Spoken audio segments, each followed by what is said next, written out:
Patrick Lartaud, vous n'êtes ni lutte ouvrière, ni NPA, vous êtes... Le Parti des travailleurs. Alors, ce Parti des travailleurs, c'est quand même récent. On date des années 60, puis on avait créé le Parti ouvrier indépendant, on a eu une scission pour une mésentente politique. Là-dessus, on a recréé le Parti indépendant et démocratique, POI2. Qu'est-ce qui vous différencie de lutte ouvrière, du NPA? Nous, on est un parti internationaliste, donc on a 50 partis frères dans le monde. On essaie de se rapprocher vraiment, de représenter la classe ouvrière en essayant d'amener une prise de conscience. Quel est votre programme politique? Quel est le programme politique du Parti des travailleurs? Nous, on propose de passer au socialisme. Au socialisme ou au communisme? Au socialisme. Parce que le socialisme, alors bien sûr, on va dire c'est une forme de capitalisme d'État, mais déjà nationaliser, récupérer à la classe ouvrière ce qui lui appartient, ce qu'elle produit elle-même, donc récupérer la création de richesses. Là, c'est vraiment passé au socialisme. Alors on me dit souvent, on a déjà essayé, mais ça ne marche pas. Le problème, c'est que le capitalisme, ça fait 250 ans qu'on essaye et ça ne marche toujours pas. Donc voilà, revenir au socialisme. Le communisme, c'est quelque chose de différent. C'est une société sans classe sociale et sans État. Donc ce qui fait que ça sera beaucoup plus lointain dans le futur. Il faudra sûrement y venir pour que l'humanité vive d'une manière globale, en harmonie. Tous les humains sont les mêmes, on est tous des frères sur la terre. Quand on dit ça, on a l'impression de prêcher dans le désert, mais c'est quand même une réalité. On n'a pas besoin de frontières, on n'a pas besoin de différences entre nous, on a juste besoin de s'entendre et de vivre ensemble heureux, en harmonie. Alors, quand vous parlez du communisme, est-ce que c'est le communisme du grand père des peuples, Staline, ou est-ce que c'est pas du tout ça? Non, c'est pas du tout ça. C'est vrai qu'on est quand même beaucoup plus proche des idées de Marx dans son analyse économique et philosophique, y compris dans les idées de Trotsky, dans cette valeur de révolution permanente, c'est-à-dire qu'on emmène le socialisme à l'ensemble de la planète et de l'humanité pour son bien, et on passe au communisme, qui est une société sans classe sociale et sans État. Donc on n'a rien à voir avec Staline, pour le coup. Alors j'ai vu dans vos revues ou dans vos tracts que vous dites on n'est ni Trump, on l'avait compris, hein. Bon, vous êtes ni Poutine, non plus, ni Macron, ça on l'a compris, on va le comprendre, ça, ouais. Mais est-ce que vous êtes Xi, c'est-à-dire le président chinois? Il n'apparaît pas? Non plus. Non plus. D'ailleurs, non. Donc il faudra peut-être le rajouter. Oui, parce que, on peut quand on voit ça, on dit bon et c'est des maoïstes en fait, c'est des pro-chinois. Non, donc si c'est pareil pour vous que Poutine, c'est le même, c'est pas du. C'est une autre vision, on va dire, mais que pas celle qu'on prône non plus. Ouais. Parce qu'on voit bien, ça mène pas au grand bonheur des peuples. Alors dans vos tracts, vous avez une présence à Châlons forte, hein, ouais. Vous distribuez des tracts, pas uniquement pendant la campagne municipale, mais vous distribuez des tracts à longueur d'année. On fait signer des pétitions. Là, sur la dernière contre la guerre, on a réussi à avoir 2700 signataires sur la place de Châlons. On est tout le temps présent. L'élection, elle nous sert à nous faire connaître. On rêve pas de récupérer une mairie, de prendre le pouvoir, de proposer un catalogue Manu France irréalisable. Non, on n'en est pas là. On veut dire qu'on existe, quoi. On représente la classe ouvrière, on est des salariés, des ouvriers, des employés. Et on n'est pas là que pour les élections. Est-ce que vous participez aux manifestations syndicales pour le 1er mai, pour les grèves lancées en général par la CGT. Est-ce que vous êtes présent? Est-ce que vous êtes signalé avec un drapeau? Ou est-ce que vous êtes présent de façon un peu anonyme? Tout le temps. Ça, pour le coup, on vend notre journal. Vous avez un journal qui La s'appelle Tribune des Travailleurs. La Tribune des Travailleurs, voilà, très bien. Donc, vraiment, et on se bat là, on y reviendra tout à l'heure sur le combat pour les femmes travailleuses. Mais oui, on est tout le temps présent. Beaucoup d'entre nous sont syndicalistes, et quoi qu'il en soit, oui, on est tout le temps dans toutes les manifestations, pas obligatoirement syndicales d'ailleurs, elles peuvent être sociétales. Du moment qu'on a à voir dedans, on est présent.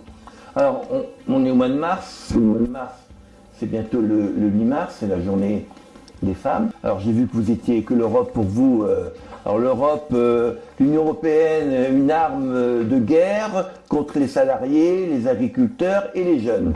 Ce que vous déclarez dans vos publications. Vous pouvez m'expliquer ça? Oui, c'est cette Europe-là. Alors attention, il ne faudrait pas croire que c'est pas le tout de dire on est pour que tous les humains se rapprochent et puis dire pas les Européens. Oui, donc cette Europe-là, cette Europe capitaliste avec sa fameuse concurrence libre et non faussée où on met les salariés en concurrence les uns avec les autres. Moi, en ce moment, je travaille avec des Polonais, des gars qui sont adorables évidemment, mais bon, c'est quand même malheureux qu'on les fasse venir pour des salaires de misère. Je préférerais 1000 fois qu'ils aient un salaire chez eux digne de ce nom pour qu'ils puissent vivre à notre niveau et encore je demande à ce que notre niveau de vie soit augmenté. Donc ce qui fait que c'est pas cette Europe-là qu'on veut. On veut vraiment une Europe des peuples. D'ailleurs, pourquoi pas construire une Europe sans parler d'union fédérale ou de l'Europe, un nouveau pays, ma foi, parce qu'un jour, de toute façon, on fera un pays, la Terre, on l'appellera. Ce sera une jolie planète bleue où on sera tous ensemble dessus. Si la Terre existe encore. Si elle existe encore, c'est vrai. Parce que, bon, on peut quand même être un peu défaitiste sur l'existence de la Terre dans 30 ans. Question, parce qu'on parle des peuples, on parle de l'Union européenne, votre position par rapport à la guerre, parce que j'ai vu que la guerre, pour vous, c'est important, les armes, la guerre entre la Russie et l'Ukraine. Vous jugez ça comment? Nous, le truc, c'est qu'on est contre toutes les guerres, quoi qu'il en soit. Donc, évidemment, on ne va pas soutenir la Russie qui agresse, donc, mais par principe. Mais c'est pas le tout de dire, voilà, il y a un agresseur, un agressé, donc dont acte. Mais la solution, c'est jamais la guerre. La solution, elle est toujours la discussion diplomatique, la politique, l'égalité entre les peuples. Là, à l'heure actuelle, on le voit dans ce cas-là, cette guerre, elle mène à rien. Ça sert à rien, sauf qu'il y a des gens qui meurent dessous des bombes. Et ça, non. Nous, on est profondément pacifistes. Je pense pas qu'on croit. Alors ça, c'est une belle idée, de dire pas de guerre. Mais malheureusement, pour les Ukrainiens actuellement, la guerre, elle existe. Il y a des milliers d'Ukrainiens. Des soldats, les soldats, ils meurent, c'est mais il y a des civils, il y a des enfants qui meurent, il y a même aussi des soldats russes, des ouvriers, et des ouvriers russes qui peut-être seraient au parti des travailleurs. C'est ça. Vous dites à un moment donné, les travailleurs russes n'attaqueraient pas les travailleurs français. Pas plus que les Ukrainiens ou les Suédois. Exactement. Mais bon, là, les travailleurs russes, ils n'ont pas le choix. Soit ils y vont et ils meurent, soit ils vont en prison, en goulag et ils meurent. Alors comment on fait pour faire la paix? Prenons un exemple concret, on en a un. Bon, on ne va pas parler de l'Iran, parce que c'est compliqué, puis on est au début d'une histoire. L'Ukraine, ça fait 4 ans. Alors comment on fait la paix en Ukraine? Comment on fait avec Poutine, qui lui ne veut pas faire la paix? De toute façon, on le voit bien, les intérêts sont plus que divergents. Donc cet intérêt, c'est pas qu'une histoire d'argent, c'est aussi une histoire de domination. Dans ce monde, il y a des dominants et des dominés. Malheureusement, c'est nous, le salariat, la classe ouvrière, qui sommes dominés. Et ce qui fait que il y a cet intérêt-là. C'est l'arme suprême de ceux qui nous dominent, c'est bien la guerre. Donc, ce qui fait qu'on nous monte les uns contre les autres. Mais bien sûr qu'aucun ouvrier a envie de faire la guerre. On fait face à Poutine, qui lui n'a rien à foutre des travailleurs russes. Il faudrait. Alors évidemment, le problème c'est qu'on n'a pas de baguette magique. Parce mais on fait pas... Donc, il faudrait que Et c'est ça, quoi. C'est vraiment compliqué parce que là, à l'heure actuelle, bien sûr, il faudrait que le peuple se soulève, le peuple dise non. Donc ça, on voit bien, il est muselé. Non, c'est vraiment pas évident, quoi. Quand vous dites qu'il faut que le peuple se soulève, le 8 et 9 janvier 2026, le peuple iranien, surtout des jeunes, des étudiants, s'est soulevé. Parce que Trump avait dit « Allez-y les jeunes, on arrive ». 30 000 morts. Ah oui, donc c'est facile, il faut dire, on entend, il faut que le peuple se soulève, en Chine, il faut que le peuple se soulève. Oui. En 89, bon, on a vu ce que ça a donné. En Libye aussi, bon, le peuple, il se soulève, mais quand il reçoit des balles et qu'il est mort, à un moment donné, il dit, on reste chez soi. Donc, comment on fait dans votre objectif, qui est la paix, qui est un objectif honorable et admirable, comment on fait par rapport à l'Ukraine? On attend quoi? On ne fait pas la guerre, puisque vous êtes contre la guerre. Qu'est-ce qu'on fait contre l'armement? Donc, etc. Comment on fait? C'est ça. Et là, franchement, j'ai dire de solution, quoi. Personne n'a de solution, en fait. Ouais, voilà, on le voit d'ailleurs, ça s'enlise. Nous, quand on fait des rassemblements internationaux, on invite des camarades d'autres pays à Paris. On a sur la même tribune un camarade ukrainien, un camarade biélorusse, un camarade russe, qui eux non plus n'ont pas envie. Donc voilà, c'est sûr que c'est pas le tout de dire il faut que le peuple se soulève, il faut que le peuple se soulève, mais il faut qu'il s'organise, il faut qu'il ait une organisation politique, il faut qu'il ait une vraie vision derrière, proposer quelque chose. Et c'est ça. Parce qu'on sait très bien que le jour où tout un ensemble se met en branle, à partir de là, il y a plus pas un dictateur qui tient le choc. Mais il faut s'organiser, il ne faut pas faire des balades ou croire. On le voit en Iran où Trump dit on va vous soutenir, allez-y, et puis tout compte fait, les gars ils y vont d'une manière totalement désorganisée et ils se font massacrer. Mais c'était cousu de fil blanc. C'était pas la peine d'avoir. Surtout c'était organisé parce que depuis plusieurs mois, le régime des mollahs, des barbus enturbanés, avait un plan. Tout est organisé. Alors on va revenir aux femmes, puisque c'est bientôt la journée.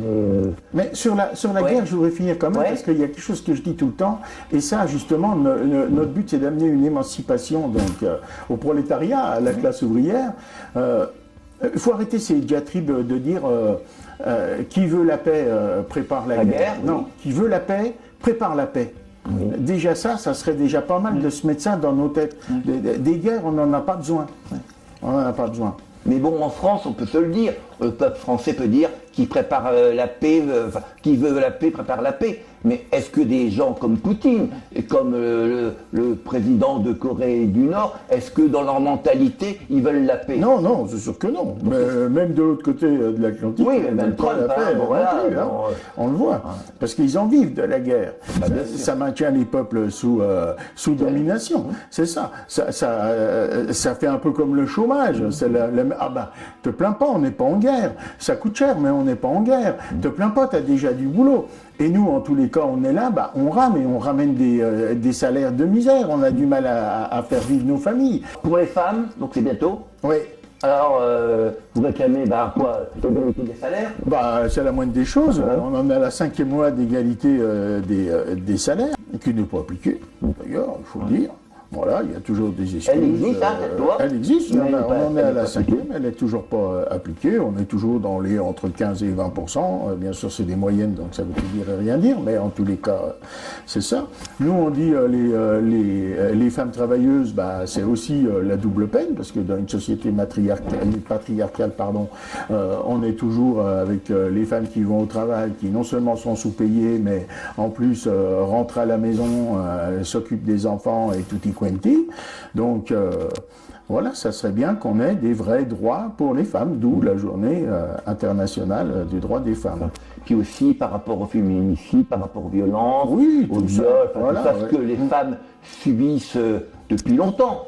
Mais là, ils commencent à le dire. Voilà, c'est ça. Bon, je ne pense pas qu'il y a une augmentation du nombre de viols ou de féminicides, mais le problème, c'est que maintenant, les femmes commencent à parler. Ce qui est très bien, et c'est ce qu'on soutient. D'ailleurs, Ouais. voilà, on voudrait aussi s'organiser là, on a beaucoup de femmes dans nos rangs, et puis pour dire, oui, il y a un parti politique qui soutient cette démarche, parce que on ne peut pas comme ça continuellement cracher sur la moitié de l'humanité. 52% même de l'humanité. Voilà, alors encore plus. Hein, parce que c'est nos femmes, c'est nos filles, mais c'est nos mères, c'est l'humanité. Vous êtes combien au niveau national de membres, hein, pas de sympathisants, du Parti des Travailleurs? 3000. Et à Châlons, 30. donc un centième. Ouais. Et vous êtes actif puisque vous avez dit que vous étiez sur les marchés, on est partout, aux sorties des usines, à l'hôpital, etc., etc. Bon, donc on a parlé des femmes. Donc on va parler maintenant, on a compris un petit peu quel était ce Parti des Travailleurs, hein, qui est un parti militant, notamment à Châlons, je ne sais pas ailleurs, mais il est militant. Il agit dans toute la France. Je crois que vous êtes présent il y a 60 listes en France du Parti des Travailleurs, dans 60 villes. Ouais. Vous n'avez pas de maire parce que vous ne faites pas des scores extraordinaires comme tous les partis dits d'extrême gauche. Hein. Lutte ouvrière qui se présente, ils font 1%, 2%. Bon voilà. Alors c'est plutôt une présence pour dire affirmer ses idées et montrer un petit peu ce qu'on veut faire. C'est ça, puis qu'on existe. Qu'on existe, voilà. Bon, tous les autres ont tout à gagner lorsque nous, on n'a rien à perdre. Voilà, vous n'avez rien à perdre parce que on va être franc, vous ne serez pas élu. Hein. Si Pauline Imbert, la candidate du Rassemblement national, avait été présente, elle avait maintenu sa liste. Hein, d'ailleurs, je ne comprends pas pourquoi elle ne l'a pas maintenue. Peut-être, mais je rigole, vous auriez eu une petite chance. Mais alors là c'est le boulevard de la République qui mène à la mairie pour le maire actuel.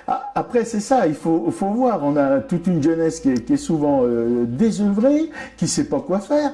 Moi, quand j'étais gamin à Châlons, ce que j'aimais bien, c'était la maison de la culture. La maison de la culture, il y avait une discothèque, on y allait comme ça, on y allait en vélo, puis en mobilette. Il y avait un petit bistrot, il y avait un petit peu des petits spectacles, des expos. C'était notre maison, on s'y sentait bien. J'aimais bien l'histoire, l'idée de maison de la culture. Et c'est dommage que ça soit devenu très, très embourgeoisé. Peut-être c'est moi qui me trompe, mais c'est devenu l'espace des arts. Donc, ce qui fait qu'on ne peut plus y aller. Nous, on dit, voilà, vous n'avez rien à y faire. Nous, on était des jeunes. Moi, je me rappelle quand j'ai demandé au disquaire, il y avait une petite discothèque dedans, j'ai dit, il faut que tu me trouves le concerto pour détraquer des Berruriers Noirs. On lui dit, ouais, mais un label indépendant, comment je vais faire? En 3 semaines, il m'a appelé, il l'avait. J'aimais bien cette histoire de culture. On a un grand musée, le musée Niepce. J'aimerais bien qu'on emmène les photos dans les quartiers, qu'on fasse des expos de photos dans Alors il y a des expos dans les parcs. Oui, c'est très bien. Sur les quais. Voilà, c'est très bien. Il y a eu un effort de la ville de Châlons de Gilles Latrin. Quand c'est bien, il faut le dire aussi. Il faut le dire, hein, il n'a pas fait. C'est un bon tribun. Il a fait des choses intéressantes. Mais après, il y a tout ce qu'il a fait de pas intéressant, d'après les partis qui s'opposent à lui. Voilà, donc si le peuple ne va pas à la culture, c'est pas qu'il ne peut pas, les musées sont gratuits, mais des fois, on va l'emmener. Bien sûr, si la jeunesse est occupée par des activités sportives, culturelles, ludiques, ou humanitaires, c'est bien, mais ça n'empêchera pas qu'il restera des délinquants et des narcotrafiquants. Alors qu'est-ce que toi, si tu étais maire de Châlons, qu'est-ce que tu penses faire? Est-ce qu'il faut augmenter le nombre de policiers, le nombre de caméras? Qu'est-ce que vous comptez faire?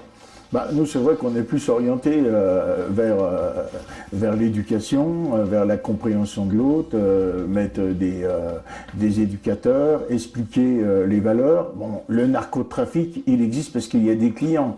Donc c'est tout un... Est-ce que pour toi, je t'interromps, est-ce que pour toi, parce que on dit client, il faut taper sur les clients, s'il n'y a plus de clients, il n'y a plus de narcotrafiquants. À mon avis, c'est pas aussi simple que ça. Non. Mais beaucoup de gens qui étudient, qui sont disent que les clients, c'est des malades. Tu vois, c'est comme si tu disais à les alcooliques, hop, on les arrête. Les alcooliques, quand tu es alcoolique, tu es un malade. Tu dois être traité comme un malade et non pas comme un délinquant. Donc beaucoup de gens, de médecins, etc., disent qu'il faut considérer les consommateurs comme des malades et il faut mettre en place des structures qui vont essayer de les guérir de ça. Bon, Puis après, tu sais, même si on réprime ce qui est actuellement la volonté du gouvernement, les consommateurs, il restera toujours des dealers parce que c'est un marché énorme.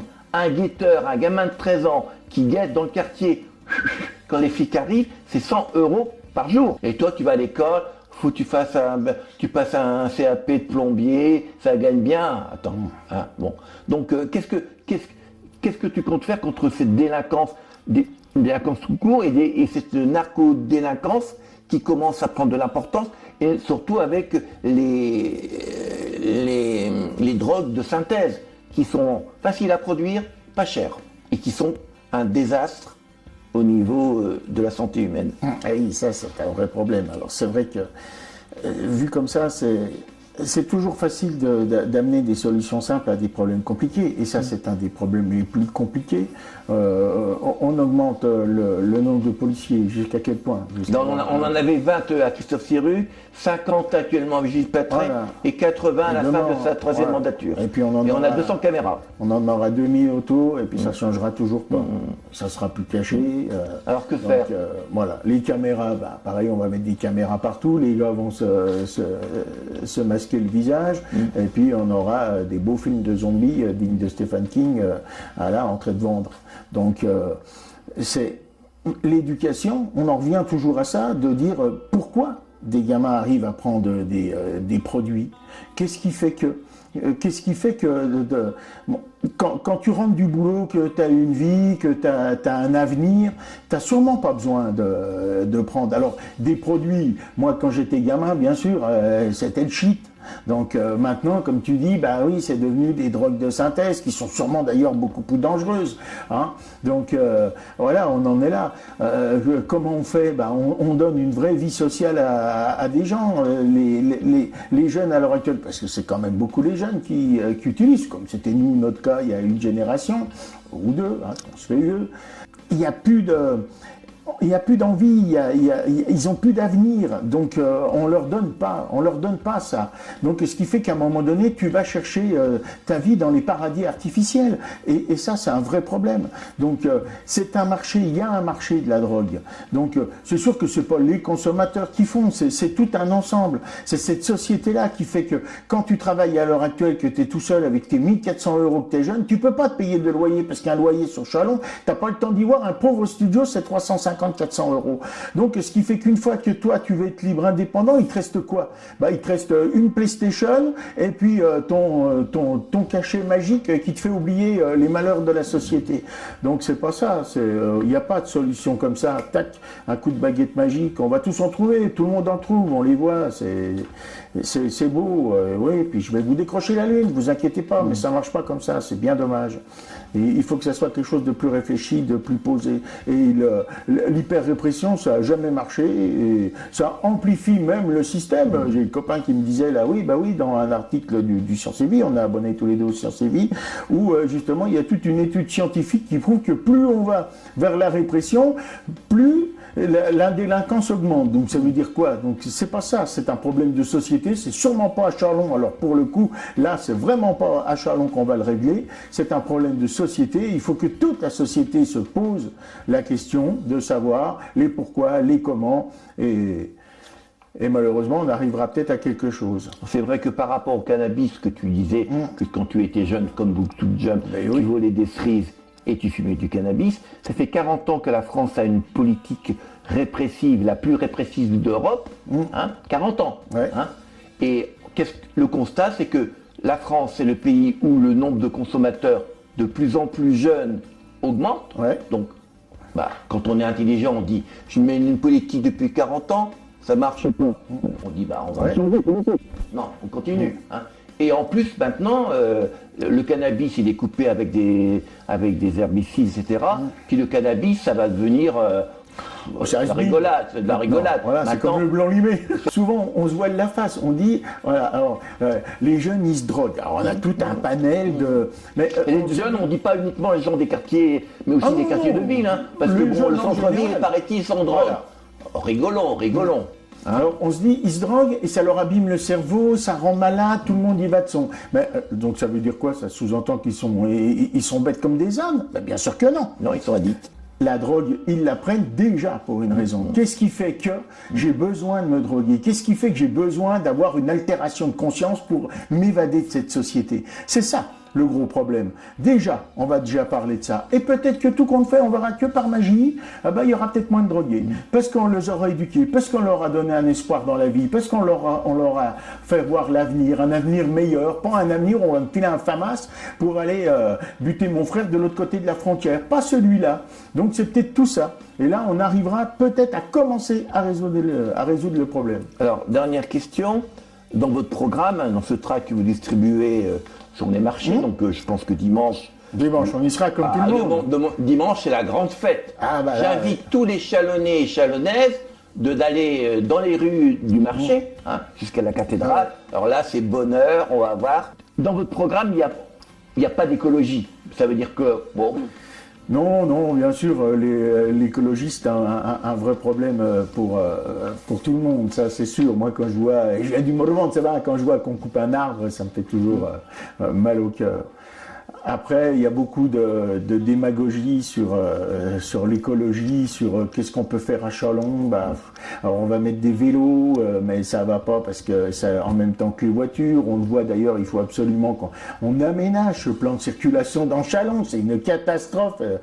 Moi, j'ai beaucoup travaillé ces dernières années en grand déplacement, donc ce qui fait que j'étais plus souvent ailleurs en France ou en Europe que vraiment à Châlons, pour le coup, pour les raisons de boulot, parce que les enfants faisaient des études, on en revient toujours au même, voilà, il a fallu que j'augmente mon salaire parce que mes enfants faisaient des études, ce qui reste bien dommage. Mais bon, pour dire, et là, je suis vraiment revenu à vivre dans Châlons, c'est une catastrophe. Ce plan de circulation, c'est... Alors moi, je n'ai pas de baguette magique, je ne sais pas comment faire. Il y a sûrement des mecs qui ont fait des études qui pourraient me dire, voilà, il suffit de faire ça, voilà. C'est la première chose qu'il faudrait faire déjà quand tu arrives. Déjà, refaire un plan de circulation. Réaménager sûrement les transports en commun. On en parlait des transports en commun. Les transports en commun, la gratuité des transports en commun, c'est vraiment important déjà pour que tout le monde puisse aller prendre le transport en commun. Il y en a beaucoup qui disent, oui, toi, moi, j'avais des réunions à Paris, je partais de chez moi, au Clair-Logis, le bus, qui m'emmenait à la gare, de la gare de bus à Châlons, qui m'emmenait aux gares TGV, et j'arrivais gare de Lyon. C'est magique. Vraiment. Et c'était pas cher. Et c'était pas cher. Parce que c'était la gare de Châlons, la gare TGV Le Creusot, c'est 2 €. Voilà. Donc tu vois, vraiment. Là, il y a un effort qui a été fait par. 2h30, parti de chez moi, j'arrive gare de Lyon. C'est magique, ça. Et ma bagnole, elle est sur le parking, elle n'a pas bougé.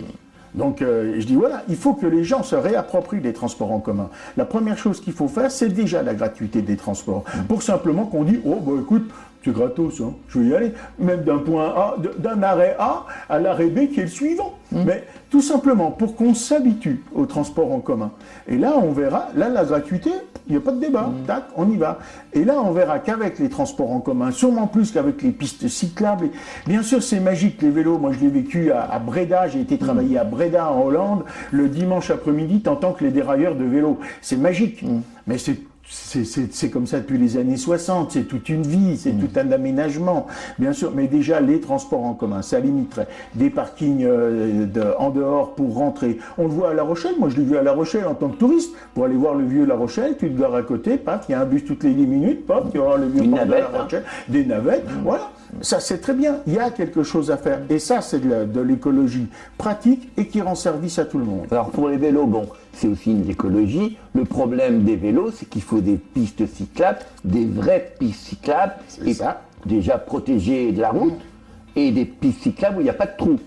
Déjà. Moi, je suis un cycliste. En vélo, quand tu as un trou, en voiture, c'est pas agréable. Mais en vélo, quand tu as un trou, c'est pas agréable et ça peut être dangereux. Ben oui. Donc, ce qui fait que la première chose quand même, parce que on ne fait pas comme ça. La première chose à faire, c'est diminuer le nombre de voitures. Donc, avec les transports en commun, mathématiquement, on va diminuer le nombre de voitures. Parce que les gens ont pris l'habitude de prendre des transports en commun qui sont très bien. Moi, j'ai ma fille qui habite à Paris, ça ne leur vient pas à l'idée de prendre la voiture pour aller dans Paris. Tu dis, oui, mais c'est normal, c'est Paris. Alors, ça ne serait pas normal parce que c'est Châlons. Il y aurait un vrai réseau de transport en commun. Et une périodicité de transport, parce que quand tu as deux bus par heure, c'est pas top quand Ouais. même. Hein. Alors on va me dire, mais ça c'est la prérogative du Grand Chalon. Dont acte. Pour le Grand Chalon. Voilà. Mais qui est-ce qui est majorité au Grand Chalon? Chalon. Ben voilà. Donc, ce si qui Chalon fait dit, dit on fait ça, une commune à un côté qui sont proches de... Puis en l'expliquant, je suis sûr que les mecs de Charcey seraient contents d'avoir plus de 2 bus par jour pour venir à Chalon. Parce De que Chalon, Saint-Rémy, c'est quand même exactement. la référence politique, la référence administrative et la référence commerciale du Grand Chalon. Alors pour finir, on va parler un peu de cette liste. Alors, cette liste, C'est une liste de citoyens, on s'est appuyé sur les citoyens, on a simplement été les chercher, on leur a expliqué, voilà, tout simplement, est-ce que vous êtes intéressés pour nous suivre avec notre programme général, la vision du Parti des travailleurs, et puis écoute, ils nous ont suivis, mais plus qu'il en fallait pas. Nous, on n'a pas fait de sélection, on va pas... vous avez le choix pour Voilà, mais oui, candidat. mais voilà, on prend aussi en fonction des quartiers. Moi, j'aimais bien l'idée qu'on ait un maximum de représentants dans chaque quartier de la ville. Évidemment, plus ou moins, on en aura peut-être moins au centre-ville qu'on en aura aux Aubépins ou à l'Azul, parce que c'est plus notre électorat, il se trouve plus là. Mais c'est le cas là, tous les quartiers sont représentés dans la liste ou Ouais, on a fait au mieux, au mieux. on va dire. Il y avait quelqu'un qui avait plus de 81 ans, c'était Richard Lenry. Hein. C'est notre doyen. C'est le doyen, il y a un jeune de 19 ans, Voilà. et la moyenne d'âge c'est 49 ans. Donc on est Ça pas va. mal. On est pas mal.